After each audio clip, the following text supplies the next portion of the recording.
지난주 본문은 느부갓네살이 자신이 꾼 꿈을 따라 금신상을 만드는 내용을 우리가 살펴보았습니다.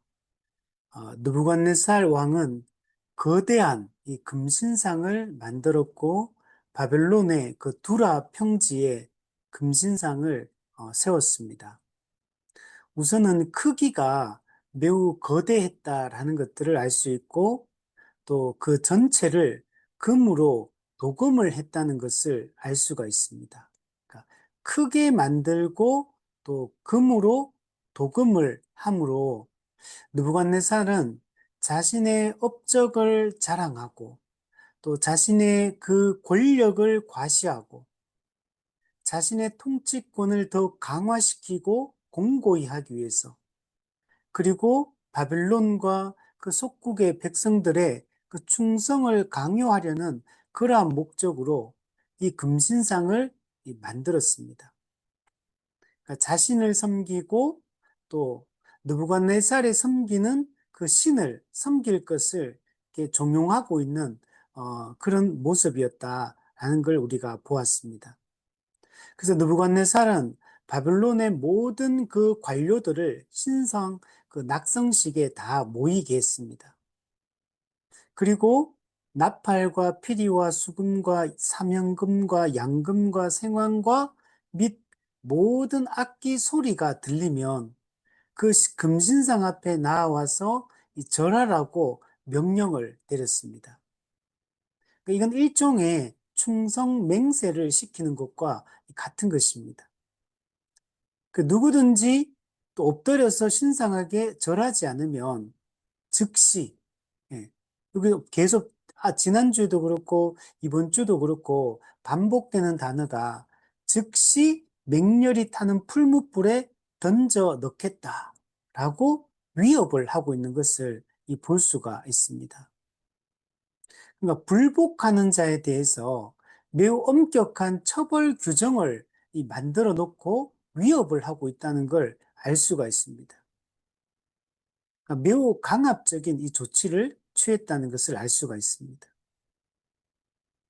세속 권력이 신앙의 자유를 억압하고 또 자신들이 섬기는 그 우상을 강요하는 이 상황은 역사 속에서 끊임없이 반복되어 왔던 그런 형태다라고 얘기할 수 있습니다.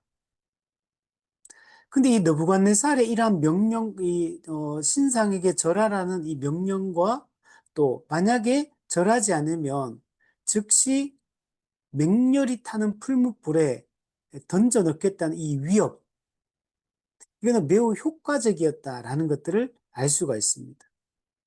실제로 이 악기를 불었을 때 바벨론의 모든 관료들, 그리고 그 바벨론 백성들, 그리고 포로로 끌려온 모든 식민지 이 사람들도 이 악기 소리가 울려 퍼지자 모두 다 그 금신상에게 엎드려 절했다는 것을 알 수가 있습니다. 그래서 어느 누구도 여기에 저항하지 않고 모두 다 그 느부갓네살의 요구대로 금신상에게 절했다는 것을 알 수가 있습니다. 아무도 이 위협, 이 경고, 이걸 무시할 수가 없는 거죠. 내가 지금 무릎을 꿇고 고개를 숙이기만 하면 내 안전이 보장되는 이런 상황이기 때문에 그러니까 그 누구도 거기에 저항하거나 자신들이 섬기는 그 신을 고집하지 않는다는 것을 알 수가 있습니다. 이게 세상 사람들의 모습이에요.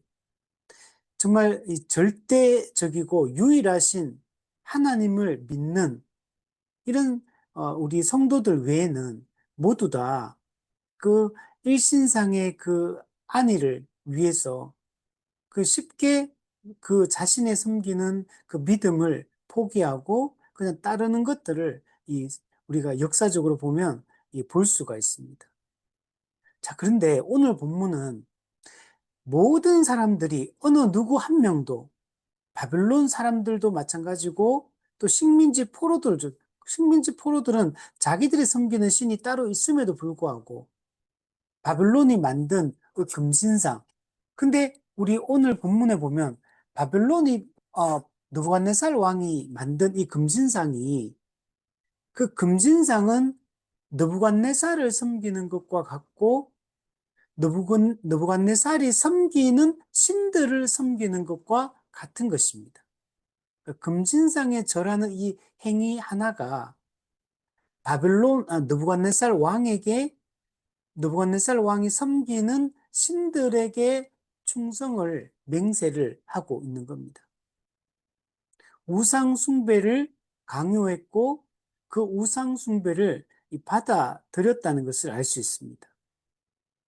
근데 오늘 본문은 느부갓네살의 이러한 이 위협이 있고 그럼에도 불구하고 또 풀무불이 지금 맹렬히 타는 풀무불이 눈앞에 보임에도 불구하고 내가 지금 이것을 거부했을 때 당할 그 위험이 어떤 것인지 충분히 예측되고 있잖아요.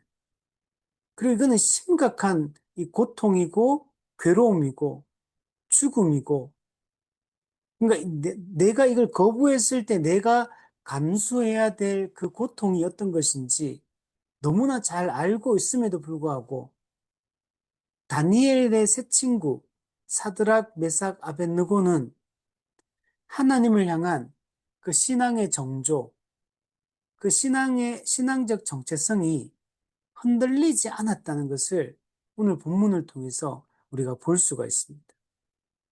그들은 끝까지 여호와 신앙, 이걸 끝까지 견지하고 그 믿음을 지켰다는 것을 알 수가 있습니다. 먼저 8절에서 오늘 세 부분을 나눠서 한번 생각해 보면 8절에서 12절에 보면 어떤 바벨론 사람들이 느부갓네살 왕에게 나와서 유다 사람들을 참소를 합니다. 이들은 이 이스라엘 사람들, 이 유다 사람들에 대해서 심한 이 적개심을 가지고 있었고 또 시기심을 가지고 있었다는 것을 알 수가 있습니다. 그래서 이들의 그 꼬투리 잡을 만한 것들이 없는가를 늘 살피고 있었습니다. 왜냐하면 다니엘의 세 친구 같은 경우에 되게 탁월한 지혜와 그 능력들을 가지고 있었기 때문에 인정을 받았거든요. 그러니까 주변에 있는 사람들로부터 이 시기의 대상이 되고 늘 어떤 꼬투리 잡을 만한 게 없는가를 늘 기다리고 있는 이런 형편이었습니다.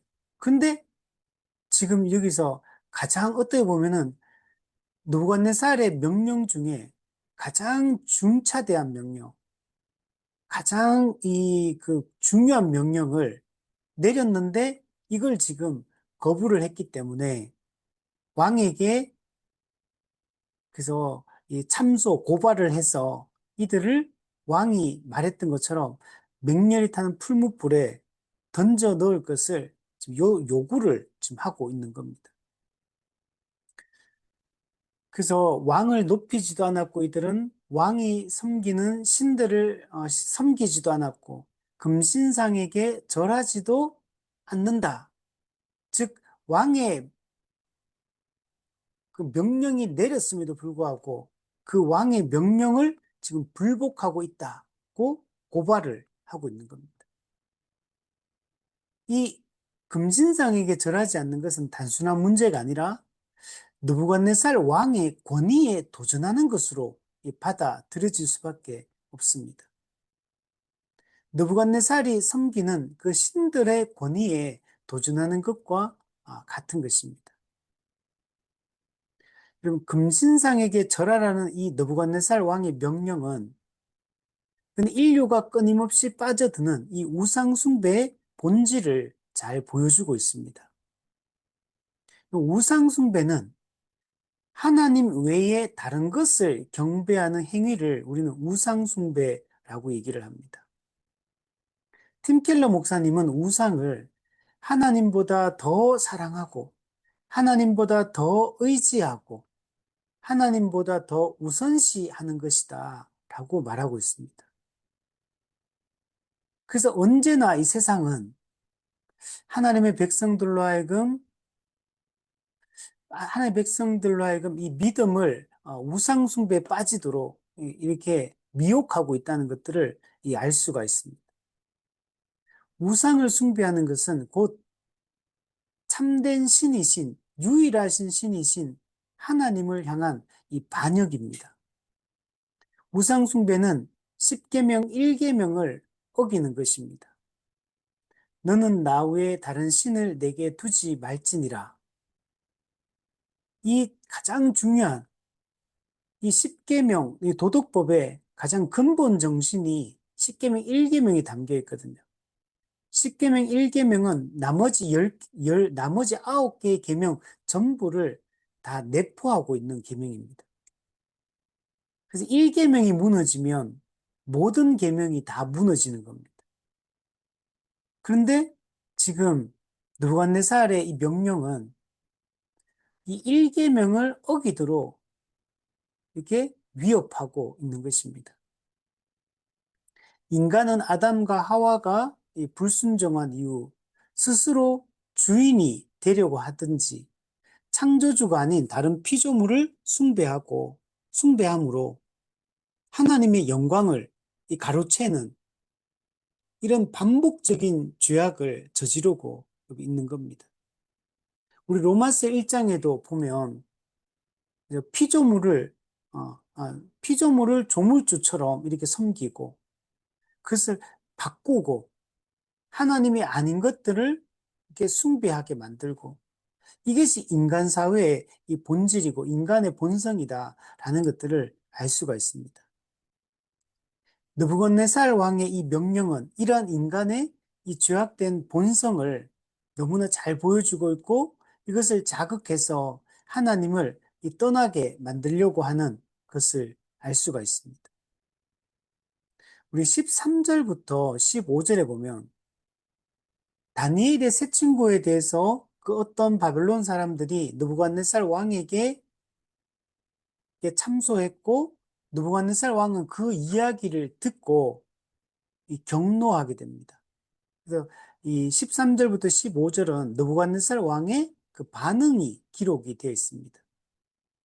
느부갓네살은 경노합니다. 분노하고 그리고 최후 통첩을 하는 것을 알 수가 있습니다. 우리 오늘 본문에 보면 13절에 보면 노하고 분하여 다니엘의 그 세 친구를 당장 끌어오라고 당장 잡아오라고 명령하고 있는 것을 볼 수가 있습니다. 그리고 잡아와서 뭐 하냐면 정말 왕의 신을 섬기지 않았고 금신상에게 절하지 않았는지 그 사실 여부, 진위 여부를 확인하는 것을 볼 수가 있습니다. 이것을 통해서 다니엘의 세 친구들이 정말 고의적으로 불순종을 한 것인지 아니면 그냥 단순히 실수했는지 이걸 확인하려고 하는 것을 볼 수가 있습니다. 왜 이걸 확인을 하려고 했을까? 이미 이걸 직접 목도했던 사람들이, 증인들이 절하지 않았다는 걸 다 얘기를 했는데 데리고 와가지고 왕이 직접 신문 과정을 거치는 것들, 이 확인 과정을 어떻게 보면 다니엘의 세 친구 입장에서는 자신의 입장을 소명할 수 있는 기회를 얻는 거거든요. 근데 이런 과정을 거치는 것을 볼 수가 있습니다. 이거는 아마도 느부갓네살 왕이 이 다니엘의 세 친구가 그전에도 이미 탁월함을 나타내 보였기 때문에 되게 신뢰하는 사람이었기 때문에 그냥 단지 어떤 바벨론 사람들이 하는 말들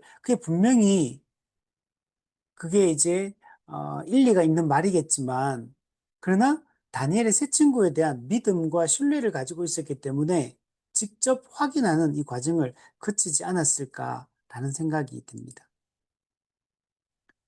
그래서 느부갓네살은 그걸 확인하고 질문을 하고 난 이후에 새 친구에게 다시 한번 금신상에 절할 수 있는 기회를 제공해주고 있는 것을 볼 수가 있습니다.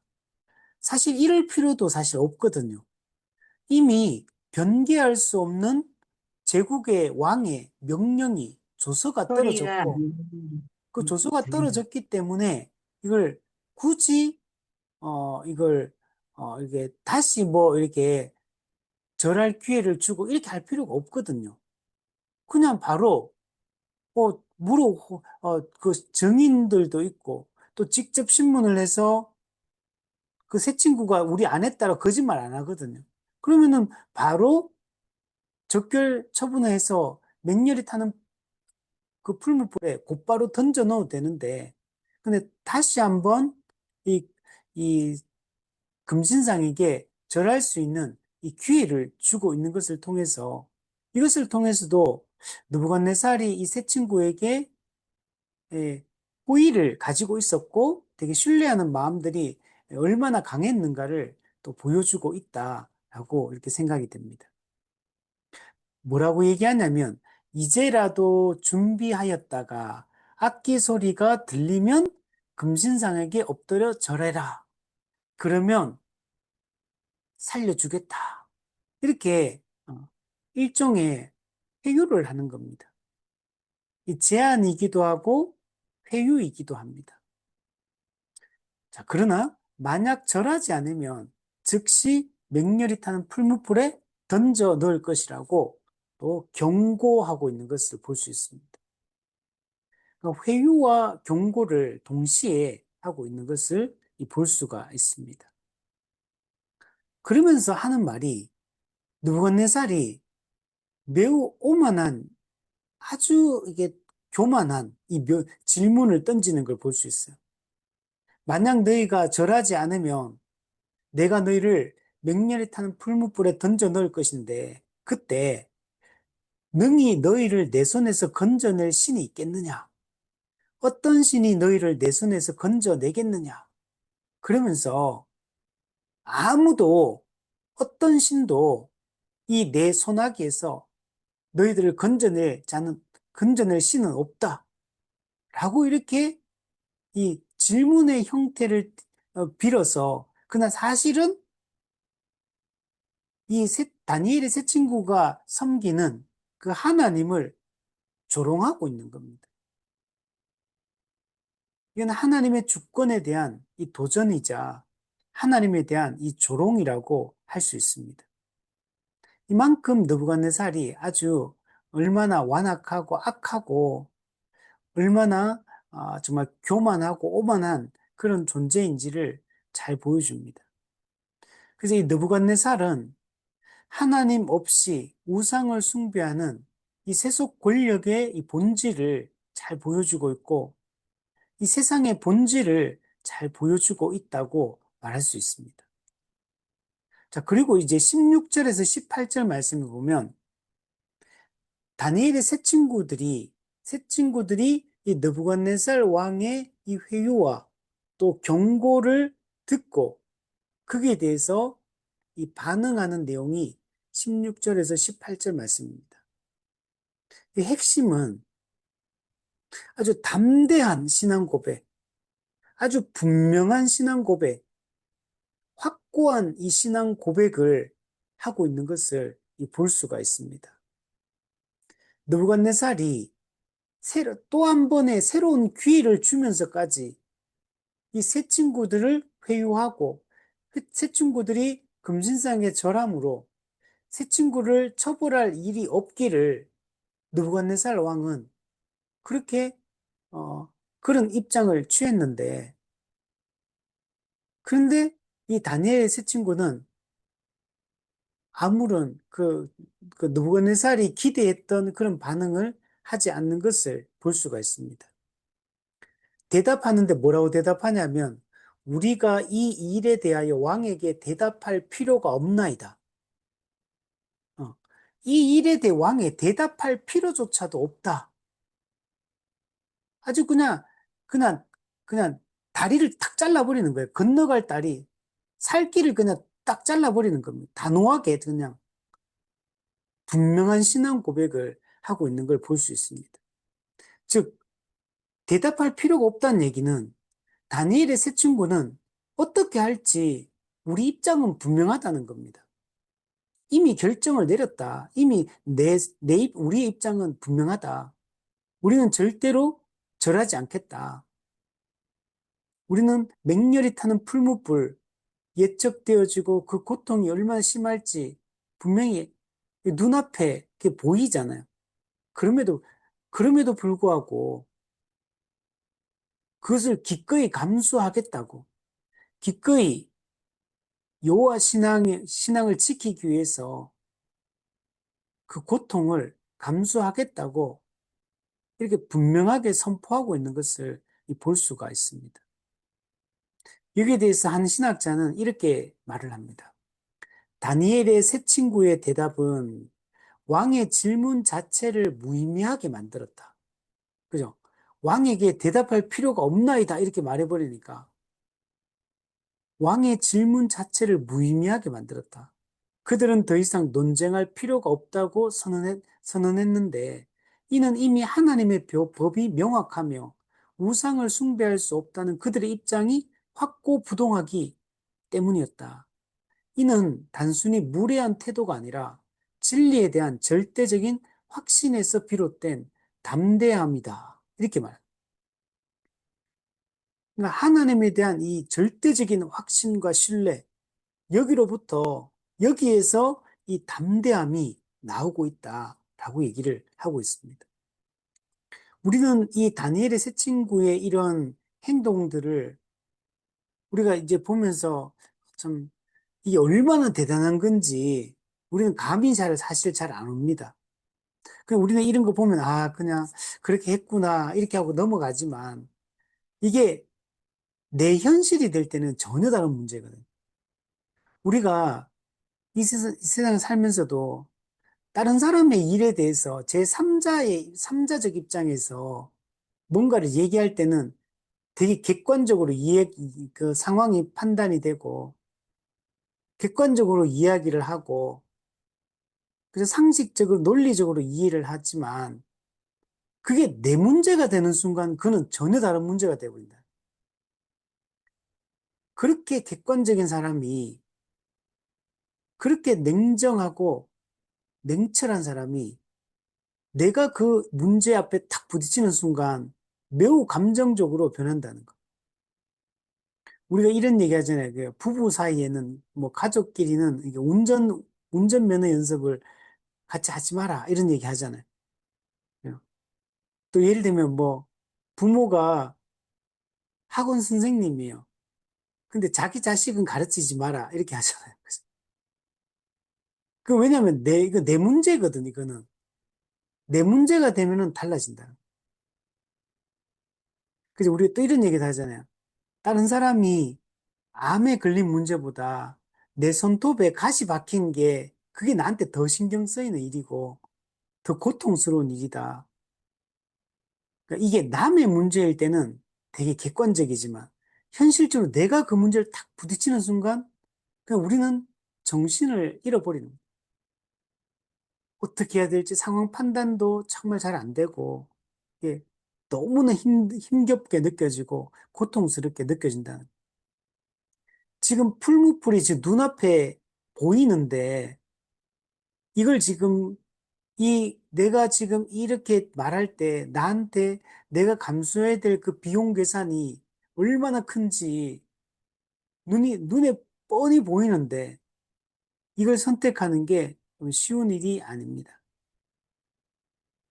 이게 그냥 순간에 끝나는 문제가 아니잖아요. 이게.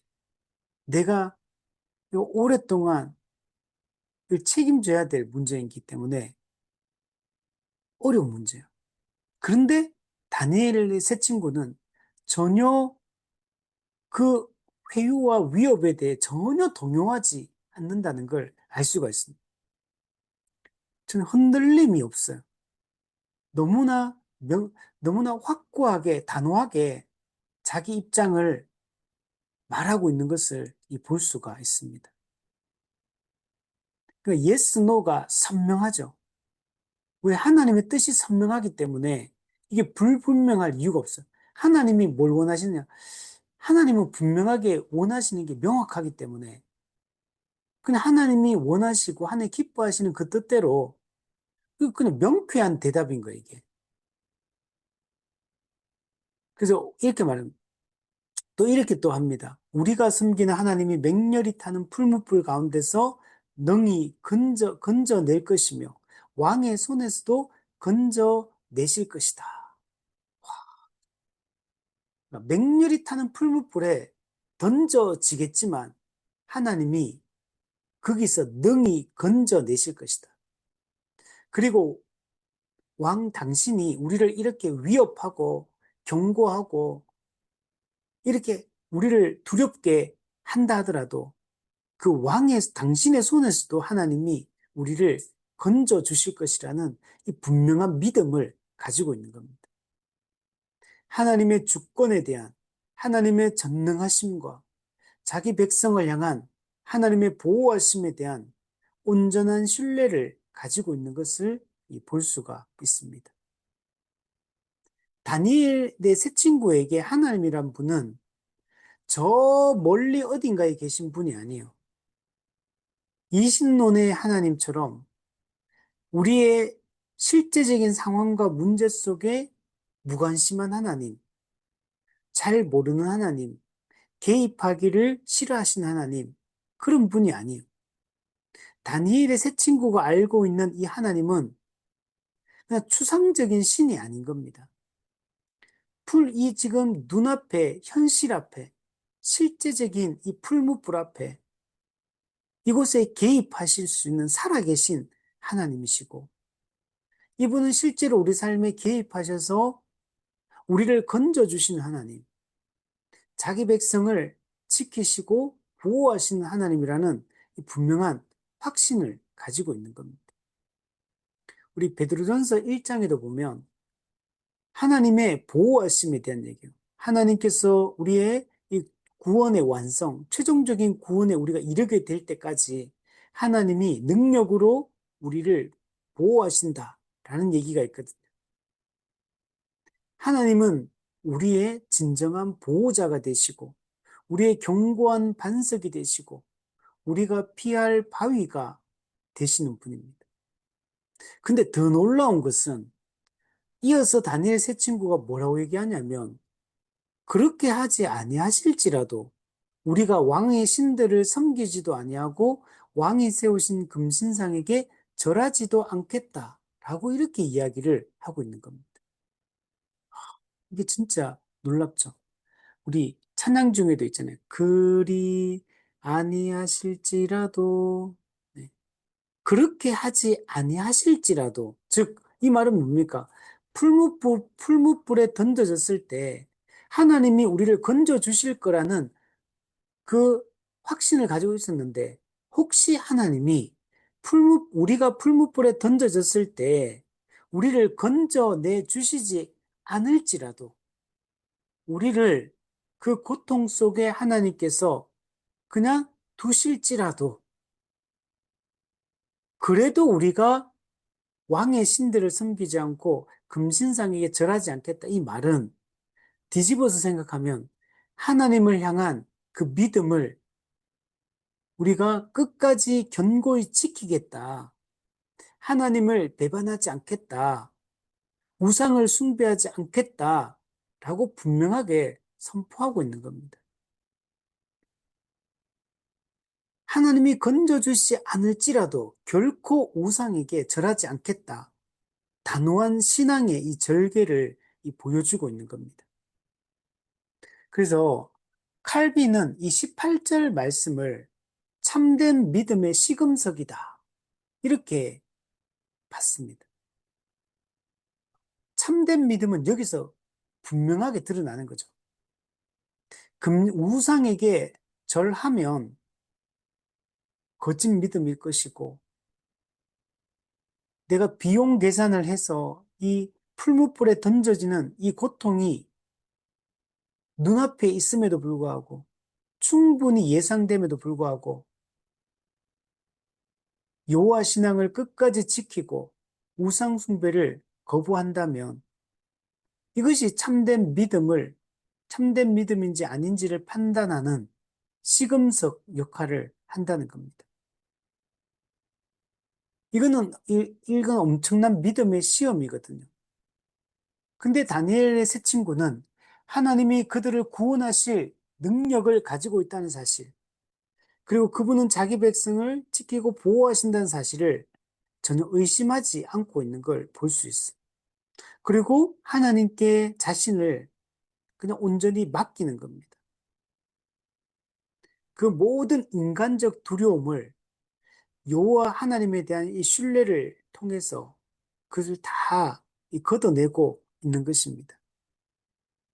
찰스 스펄전도 여기에 대해서 새 친구는 하나님의 능력뿐만 아니라 하나님의 지혜와 그분의 뜻에 대한 완전한 신뢰를 가지고 있었다.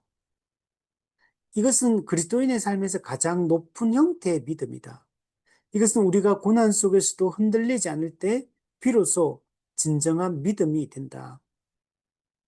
우리 여러분, 참된 믿음은 우리 복음의 기초 국어에서 공부했던 것처럼 비용 계산이 요구되는 겁니다. 참된 믿음을 판가름할 때 우리가 자기 부인이 있느냐, 그리고 또 이웃 사랑을 실천하느냐, 그리고 비용 계산하느냐, 이것을 보면 참된 믿음을 가진 참된 제자인지 아닌지를 우리가 판단할 수 있는 겁니다. 이 고난을 각오하고 이 비용 계산을 한다면 가장 높은 형태의 이 믿음을 가지고 있다. 정말 순수하고 참된 믿음을 가지고 있다라고 말할 수가 있는 겁니다. 그러니까 하나님에 대한 이 신뢰, 하나님의 성품에 대한, 하나님의 능력에 대한 이 신뢰를 분명히 가지고 있었습니다. 게알드스 보스도 이들은 하나님의 구원 능력을 믿었을 뿐만 아니라 하나님과의 언약 관계에서 오는 절대적인 충성을 보여주었다. 그리 아니하실지라도 라는 것은 단순한 체념이 아니다. 이것은 하나님과의 언약 관계에서 오는 견고한 확신과 충성심의 표현이다. 하나님은 신실하시기에 그분의 언약 백성 또한 신실함을 요구받는다. 즉, 여기에서 하나님은 자신의 그 신실함을 나타내고 계시거든. 그럼 이제 우리 차례인 겁니다. 우리가 하나님 앞에서 우리의 신실함을, 이 신실함을, 누구지, 갈렙을 보면, 갈렙을 표현할 때 항상 이 충성스럽다라는 표현을 반복적으로 쓰고 있거든요. 그 충성스럽다는 말, 다른 번역들은 신실하다, 이렇게 번역해요. 그 갈렙이 그 위기 상황 속에서도 얼마나 신실한지 모르잖아요. 충성스럽잖아요. 이 산지를 내게 주소서. 이 철병거가 있고, 그런데도 두려워하지 않고 이 산지를 내게 주소서. 하나님의 약속의 말씀을 붙잡고, 그는 그 이 산지를 달라는 게 단지 뭐 부동산에 대한 욕심 때문에 그걸 하는 게 아니고, 하나님의 언약을 붙잡는 행위인 겁니다. 하나님의 그분이 약속하신 하나님 나라에 대한 그것에 대한 이 소망과 기대를 표현하고 있는 거예요. 여러분, 하나님이 신실하신 분이고 언약적 신실함을 가진 분이고 이제 우리도 이 신실함을 요구받고 있는 겁니다. 우리가 이제 하나님께 앞에 충성스럽고 우리가 순종하는 주의 백성으로 우리의 믿음을 나타내야 되는 겁니다.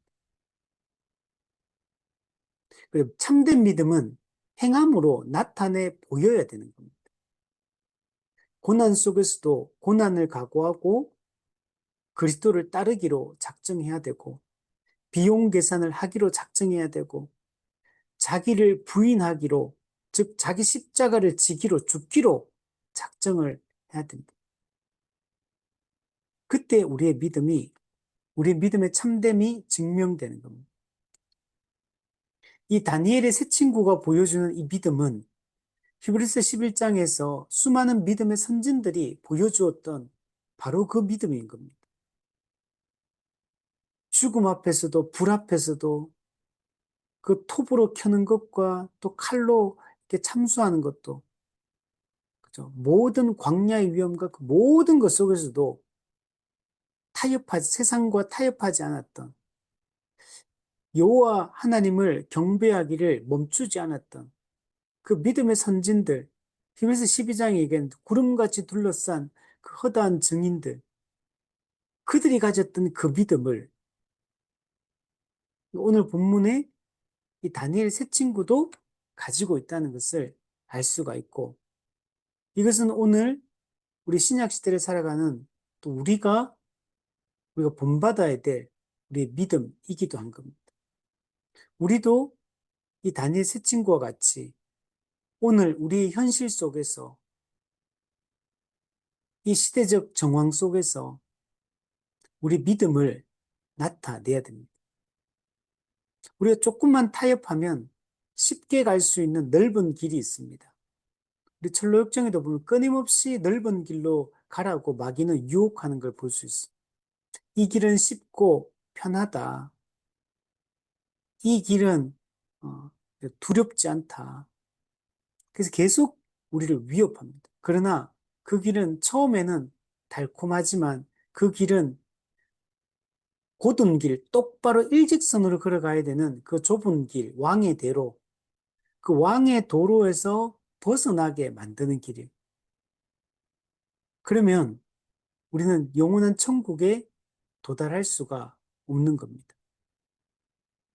오늘 우리도 다니엘 세 친구처럼 이런 신실한 믿음을 우리도 가지고 우리 살아갔으면 좋겠습니다. 이것은 삼위 하나님에 대한 신뢰와 확신, 그분의 사역과 그분의 또 약속에 대한 신뢰로부터 이 믿음이 나오는 겁니다. 우리 이 말씀을 가르치고 선포함으로 우리가 믿음을 갖게 됩니다. 그 우리의 성례를 시행함으로 이제 우리의 믿음을 더 강화시키는 역할들을 하거든요. 오늘 우리도 이미 예수 믿고 구원받은 자로서 날마다 우리의 믿음을 더 선명하고 분명하게 우리는 세워가야 되는 겁니다. 근데 이거는 우리의 힘만으로는 안 돼요. 믿음은 은혜로 주어지는 것입니다.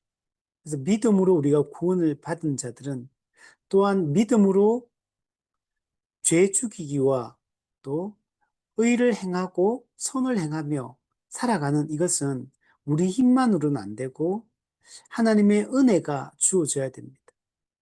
성령께서 우리 가운데 역사하실 때만 그 성령의 능력으로 우리는 믿음으로 시작할 뿐만 아니라 믿음으로 살아가게 되고 믿음으로 완성되게 되는 것입니다. 우리 정리를 하면 오늘 우리는 다니엘의 세 친구의 이 단호한 신앙의 이 절개를 우리는 보게 됩니다. 그리고 그들이 하나님께 대하여 얼마나 하나님을 신뢰하고 또 하나님 말씀에 순종하는 삶을 살아가고 있는지를 우리는 보게 됩니다. 맹렬히 타는 풀무불 앞에서도 타협하지 않고 여호와 신앙을 선택하는 이 믿음을 오늘 우리도 본받아야 됩니다. 여러분, 진정한 구원이라는 것은 고난이 없는 삶을 말하는 게 아닙니다. 고난 속에서도 하나님을 신뢰하는 것이 진정한 믿음이다. 오늘 우리의 삶 속에서도 어려움이 있고 고난이 있을 겁니다. 그렇지만 그 속에서도 우리가 뒤로 물러나 침륜에 빠지지 않고 믿음을 타협하지 않고 우리가 끝까지 하나님을 향한 이 사랑과 이 신뢰를 우리가 포기하지 않는 것. 이게 우리의 진정한 믿음이요, 진정한 구원이라고 할 수 있습니다. 하나님은 고난 중에 있는 자기 백성을 건져주시는 분이심을 우리 분명히 믿어야 됩니다. 예수 그리스도께서 십자가 사역을 통해 우리를 근본적으로 건져주셨을 뿐만 아니라 우리가 살아가는 동안에도 하나님은 자기 백성의 그 아픔과 고통을 아시는 아버지라는 사실을 우리가 기억을 해야 됩니다. 또 혹시 그리 아니하실지라도 꼭 우리를 현실적인 어려움으로부터 건져주시지 아니할지라도 하나님에 대한 신뢰를 잃지 않고 우리에게 때로는 환난과 고난이 이해할 수 없는 그런 어려움이 닥치게 되겠지만 그때도 그리 아니하실지라도 그렇게 하지 아니하실지라도 우리는 우상을 섬기지 않고 오직 하나님만 섬기겠다고 이렇게 말할 수 있는 이해되지 않는 고난이 찾아올 때도 끝까지 여호와를 섬기겠다고 말할 수 있는 그런 우리가 되었으면 좋겠습니다. 그리고 우리의 믿음은 결과에 의해 좌우되는 게 아니에요. 예를 들면 병든 사람, 병든 신자가 그 질병으로 죽었다고 해서 그 사람의 인생이 믿음이 없거나 실패한 인생이 아니라는 것. 우리가 하는 일들이 계획이 틀어지고 우리가 망하는 것처럼 보이고 세상적으로 볼 때는 그렇다고 해서 그것이 우리의 정체성을 결정하는 게 아니라는 것. 그러면 진정한 믿음은 우리가 원하는 대로 상황이 풀리지 않고 풀무불 같은 고난이 지속될지라도 하나님을 여전히 신뢰하고 하나님을 향한 순종을 포기하지 않는 것이 진정한 믿음인 겁니다. 그래서 우리가 한국교회에서 이 성결 운동 때부터 나왔던 2차 대각성 때도 그때 출발했던 이 간증이라는 거. 이 간증이 다 성공한 거, 잘 된 거, 안 좋다가 상황이 좋아진 거, 이런 것들이 다 간증의 주류를 이루고 있는 걸 볼 수 있어요. 그럼 그게 진정한 간증이 아닙니다. 참된 간증은 내가 원하는 대로 안 되고, 고난이 있음에도 불구하고, 여전히 고난 속에 있음에도 불구하고, 지금도 여전히 하나님을 신뢰하는 게 그게 진정한 간증입니다. 세상과 타협하지 않고, 세상에 동화되지 않고, 여전히 하나님을 향한 신뢰를 놓치지 않고, 고난을 감수하고 믿음으로 계속 살아가는 거. 하나님을 바라보는 거. 그의 얼굴을 구하는 삶의 태도. 이것이 진정한 믿음이요. 이게 진정한 우리의 간증이다. 끝까지 우리도 이 길을 걸어갈 수 있으면 좋겠어요. 우리 철로역정에 보면 크리스찬이 그 천국을 향해 걸어가는데 수많은 그런 그 이제 위협과 또 유혹과 이 공격과 이런 걸 당하면서 갑니다. 그래서 크리스찬이 하나님의 전신갑주로 입고 영적 전투를 하면서 천국을 향해 나아가는데 매번 싸울 때마다 전쟁에서 승리하고 매번 잘 돼가지고 그냥 하나님의 전신갑주가 뭐 흙도 하나 안 묻고 상처도 하나 안 나고 이렇게 살아가는 게 신앙생활이 아니라 하나님의 이 조류를 거스르는 이 세속의 물결과 악한 마귀와 육체의 정욕과 세상 풍조와 그리고 그게 교회 바깥에만 그런 게 아니에요. 교회 안에도 이미 우리를 참된 믿음을 무너뜨리는 수많은 왜곡된 가르침과 왜곡된 요소들이 들어와 있죠. 내 주변에 있는 사람들이 내 믿음을 무너뜨리고 거짓된 것들을 강요하고 그래서 거기에 영향을 받으며 살고 있죠. 그래서 이런 천국을 향해 걸어가는 이 순례의 여정은 그런 것들과 싸움을 가는 거예요. 이 다수결의 이 원칙, 다수결대로 우리 살아가는 게 아니라 남이 가지 않는 성경이 말하는 그 참된 생명의 길로, 좁은 길로 걸어갈 수 있는 그런 우리가 되었으면 좋겠고, 그 좁은 길이 결국 그게 정말 참된 길이요, 생명의 길이다. 라는 것들을 매일매일 경험하면서 확신과 담대한 가운데 우리 나아갈 수 있는 우리가 되었으면 좋겠습니다.